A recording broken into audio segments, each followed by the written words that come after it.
பரிசுத்த ஆவியானவர் இல்லாம பாவத்தை ஜெயிக்க முடியாது.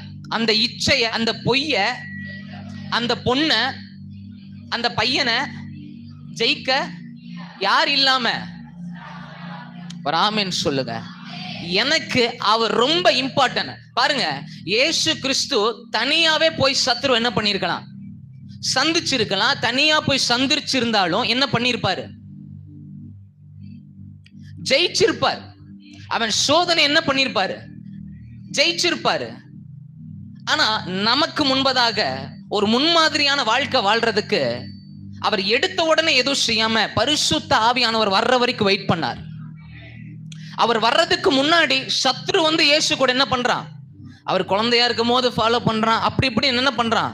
சத்ரு மோதுனா பரிசுத்த ஆவியானவர் வர்றதுக்கு முன்னாடி வரைக்கும் இயேசு அவன் கூட திரும்ப மோதல.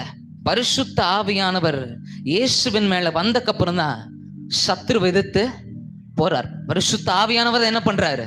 கொண்டு போறார். இது எல்லாம் நமக்கு முன்னாடி ஒரு எக்ஸாம்பிள் லைஃப் யார் வாழ்றா?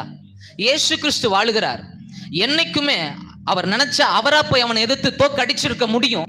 ஆனா அவரா என்னைக்குமே போகல. பரிசுத்த ஆவியானவர் வந்தக்கு அப்புறம் தான் என்ன பண்றாரு? எதிர்த்து போறார். ஏன்?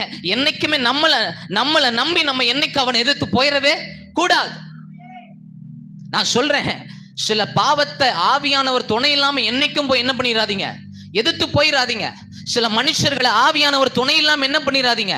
எதிர்த்து போயிடாதீங்க. சிக்கிடுவீங்க. ஆவியானவர் துணை இல்லைன்னா அவ்வளவுதான், உங்களை யாராலையும் காப்பாற்ற முடியாது.